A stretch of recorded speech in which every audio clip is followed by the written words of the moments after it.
L'introduction d'une dissertation est importante puisque tout d'abord, évidemment, elle est le premier contact avec le lecteur. Et puis surtout, elle va lui permettre de comprendre tout de suite si le sujet est compris. Alors il arrive cependant que l'introduction ne soit pas bonne et que le reste soit au contraire de qualité, mais évidemment il est plus cohérent d'harmoniser l'introduction et le développement et que tout soit en quelque sorte bon.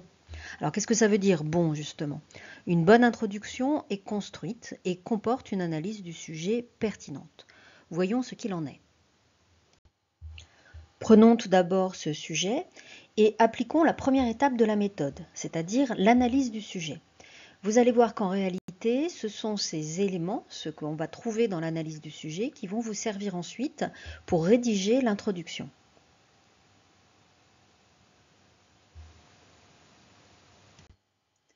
Dans ce sujet, je peux repérer le champ lexical du naturel à travers 3 termes.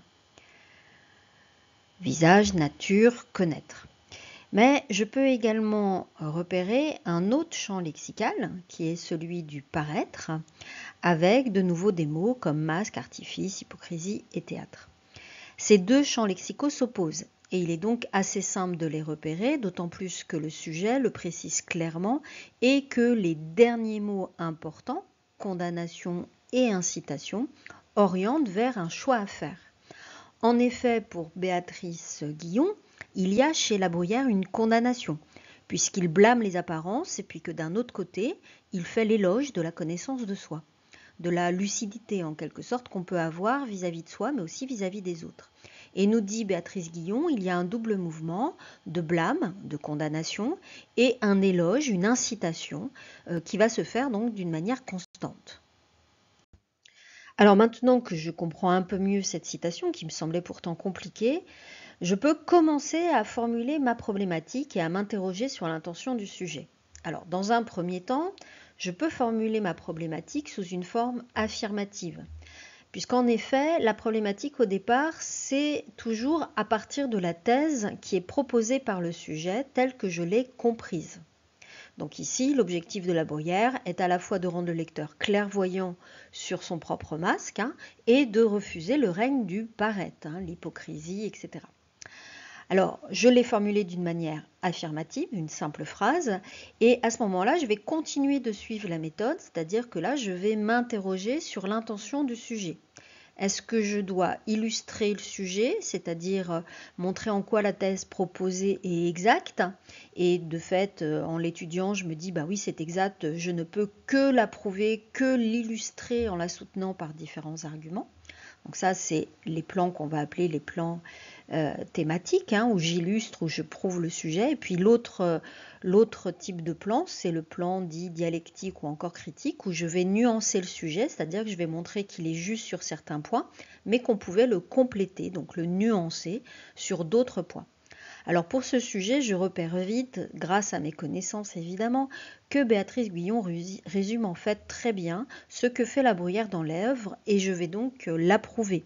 J'introduis donc un mot qui renvoie à l'idée d'illustration, donc ici en quoi, ça pourrait être comment, et je vais donc transformer ma phrase affirmative de départ en phrase interrogative. En quoi l'objectif de La Bruyère est-il? Donc je fais une inversion du sujet. A-t-il à la fois de rendre le lecteur clairvoyant et de refuser le règne du paraître? Et je mets donc un point d'interrogation. Donc là, j'ai transformé la phrase déclarative affirmative du départ en phrase interrogative directe.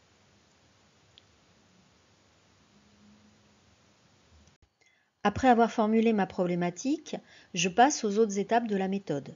Je vais d'abord rechercher des arguments et des exemples, et une fois que j'aurai bien trouvé des éléments, je vais construire mon plan détaillé, c'est-à-dire que je vais mettre de l'ordre dans les arguments et dans les exemples que j'aurai trouvés. Alors je passe ici rapidement sur ces points, puisque ce n'est pas l'objet de cette vidéo, et je vais faire comme si j'avais terminé mon plan détaillé pour arriver à l'étape de la rédaction.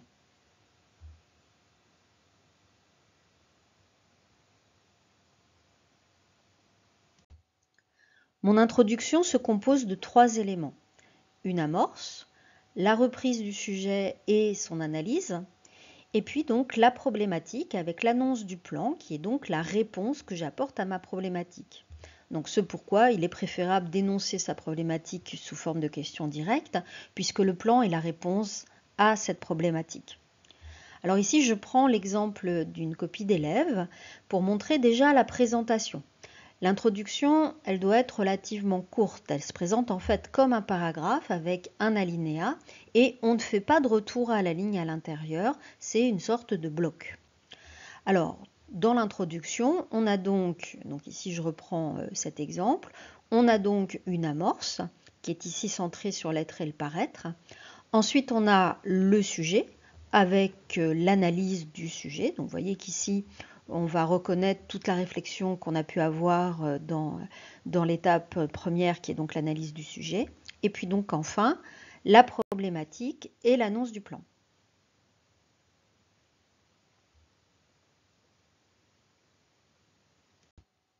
Une difficulté qui est fréquemment évoquée par les élèves concerne l'amorce. L'amorce, c'est juste une manière d'entrer dans le sujet à partir de la thématique du sujet. Alors dans l'exemple précédent, l'élève avait pris en point de départ l'opposition entre être et paraître, mais d'autres élèves ont pu choisir d'ouvrir l'introduction, par exemple, sur l'idée de masque, comme ici. Dans la tradition théâtrale, notamment dans la Commedia dell'arte, les comédiens portent un masque sur scène, par conséquent ils cachent leur vrai visage, leur personnalité réelle, le temps de la représentation. Cette illusion théâtrale où tout est caché sous un amas d'apparence est d'une grande importance dans les caractères, œuvre du célèbre moraliste du XVIIe siècle, La Bruyère, ou comme l'affirme Béatrice Guillon, etc., etc. Donc là, c'est une amorce sur le masque, la phrase est un peu longue bien sûr, mais vous voyez, là, c'est une amorce qui est en lien avec le sujet. Deuxième exemple, le divertissement social, donc ici le théâtre est un divertissement, etc. Donc ici en fait on a deux thèmes, le théâtre et le masque, qui sont présents dans le sujet et qui sont donc repris par les élèves pour leur ouverture. Donc l'amorce, c'est tout simplement la reprise des thèmes qui sont dans le sujet. On fonde son amorce sur le sujet lui-même. Alors en ce qui concerne les erreurs les plus fréquentes dans les introductions, on va trouver tout d'abord tout simplement l'absence du sujet. Le sujet n'est pas là. Or, on doit le retrouver, surtout quand il s'agit d'une citation à expliquer. Donc il doit être en toutes lettres. Deuxième problème, la problématique qui n'est pas la vôtre, mais qui est la reprise de la question même du sujet. Par exemple ici, au lieu de reformuler à partir de la compréhension du sujet, l'élève se contenterait de recopier en quoi cette citation éclaire-t-elle notre lecture des caractères. Ce n'est pas votre problématique qui reflète votre compréhension, c'est tout simplement la question qui est présente dans le sujet. Donc voici une erreur assez fréquente. Ensuite, l'absence d'analyse du sujet. L'élève reprend la citation, il reprend le sujet, et puis en fait il passe directement à la problématique et au plan. L'examinateur ne sait donc pas à l'avance ce qui a été compris du sujet, et il va lui falloir décrypter au fur et à mesure les différentes parties en se demandant quels sont les fils directeurs, où va l'élève. Et enfin, donc le dernier problème qu'on retrouve souvent dans les introductions, c'est lorsque l'élève a remplacé le sujet par le parcours. En fait, l'élève ici plaque son cours au lieu de se centrer sur le sujet. Ici, par exemple, au lieu du masque, au lieu de la notion de condamnation, l'élève nous dirait par exemple « Pourquoi La Bruyère parle-t-il de la comédie sociale ?» En fait, il ne parle pas ici du sujet, il parle du parcours. Il a plaqué son cours au lieu de se centrer sur le sujet. Donc ces 4 erreurs sont les plus fréquentes et les plus graves en fait, parce qu'une dissertation traite d'un sujet. C'est une argumentation que vous proposez à partir d'une réflexion de quelqu'un d'autre. Et donc il faut absolument avoir ces erreurs en tête pour les éviter. Ça permettra d'avoir une bonne introduction, peu importe si vous oubliez ou si vous faites une amorce un peu pas terrible, on va dire. Ce qui importe, c'est votre traitement du sujet. Donc là, les 4 erreurs que je viens de lister, ce sont des erreurs qui sont graves et qui vont donc faire en sorte que votre introduction sera dite mauvaise, tout simplement.